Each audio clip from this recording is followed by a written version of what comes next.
Look, you've always been the nice one, the one who puts others first, sacrificing your own needs and desires for the sake of peace and harmony. But what if I told you that this relentless pursuit of kindness is not just a virtue, but a desperate cry for love and acceptance? What if your people-pleasing is a coping mechanism for a childhood where you were ignored or invalidated? Intro. In today's video, we're going to explore the dark psychology behind being too nice. We'll delve into how emotional neglect in childhood can shape our adult relationships and behaviors, leading us down a path of people-pleasing, self-sabotage, and toxic connections. It's time to confront the possibility that your kindness might be a mask for deeper wounds, and that setting boundaries is not selfish, but essential for reclaiming your worth and living a life that truly reflects who you are.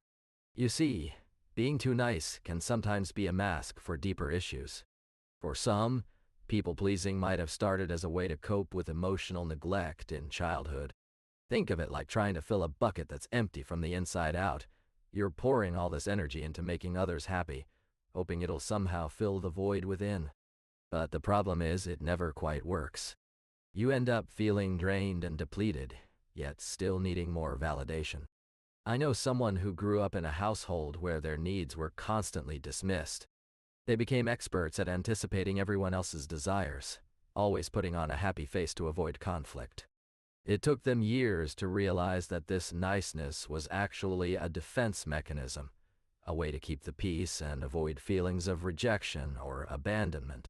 If you find yourself constantly walking on eggshells, waiting for someone to upset the balance, it may be time to take a step back and reevaluate your motivations. Are you truly happy being on all the time? Or are you people-pleasing as a way to feel safe, to avoid feeling invisible or unloved? As we explore the darker side of being too nice, you might start to notice that your kindness is a double-edged sword. On one hand, it's lovely to be someone who always puts others first, but on the other hand, it can become a coping mechanism for deeper emotional needs. Imagine wearing a warm coat on a cold day. It's comforting at first. But if you're always relying on that coat to feel safe and loved, you might start to forget how to regulate your emotions in healthier ways. For instance, let's say Sarah is known for being the office volunteer extraordinaire. She's always helping out, attending every team-building event, and buying her colleagues lunch. On the surface, it seems like she's just a kind person who genuinely wants to help others. But if you look closer, you might notice that she's often overthinking situations, second-guessing herself, or getting anxious about not being liked. As we delve deeper into this topic, you may start to recognize these patterns in yourself or others.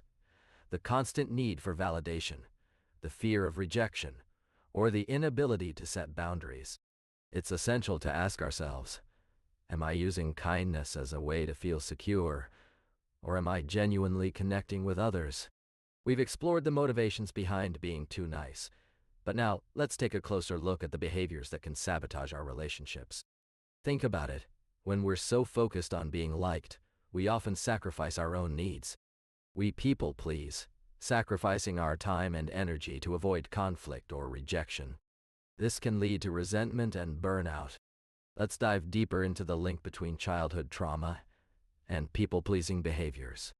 Research suggests that individuals who experienced emotional neglect or physical abuse in their formative years are more likely to develop adult attachment styles that crave constant validation from others. Think of it like a plant struggling to grow in a dark environment. As children, we need consistent, loving care to develop a strong sense of self and healthy relationships. But when our caregivers were unavailable or inconsistent, our young minds adapted by learning to seek external approval to feel secure. For example, a child who was constantly belittled may grow up believing they're only worthy if others think highly of them.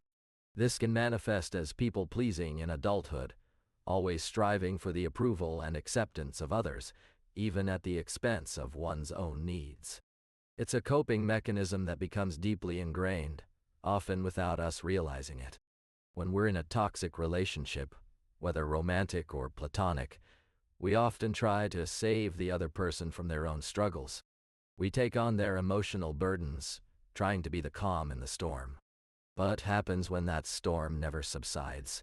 The constant need to placate and accommodate can lead us down a path of codependency, where our own needs are sacrificed for the sake of others' happiness. Imagine being a lifeguard, constantly scanning the horizon for drowning people while neglecting your own life jacket. You're so focused on saving others that you forget to breathe.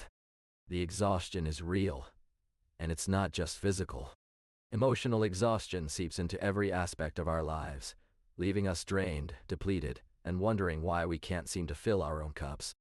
I've seen this play out in friendships where one person constantly seeks validation from the other, only to feel unheard and unseen. The dynamics are toxic, yet both parties become trapped in a cycle of people-pleasing, unable to break free without causing hurt or guilt.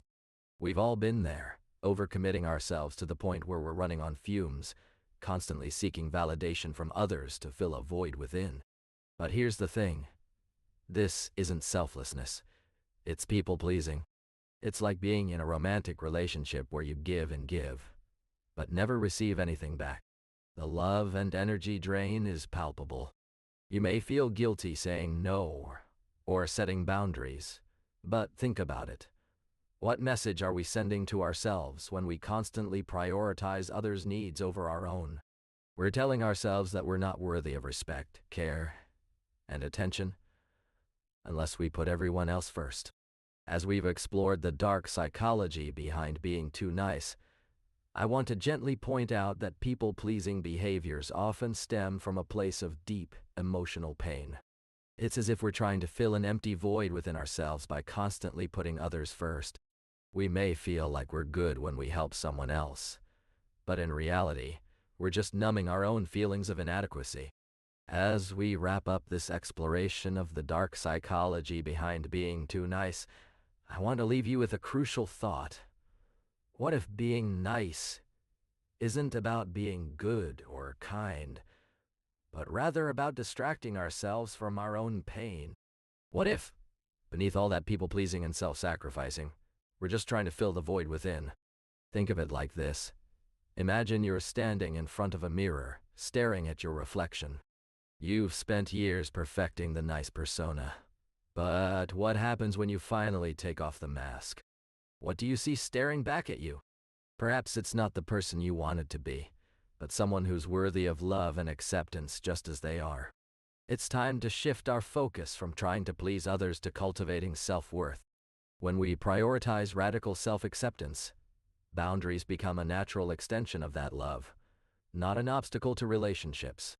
And communication becomes assertive, not aggressive. Remember, your worth isn't defined by how much you please others. It's defined by how much you love and accept yourself. Remember, acknowledging your own needs and boundaries doesn't make you selfish. It makes you whole. It takes courage to confront the parts of yourself that have been shaped by emotional neglect or childhood trauma.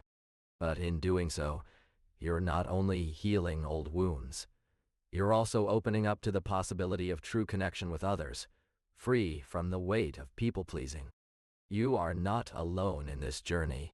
And I want to thank you for being here, for being brave enough to explore these complex emotions and take the first steps towards a more authentic life. If you found this video helpful, please consider subscribing to our channel. We're here to support you every step of the way.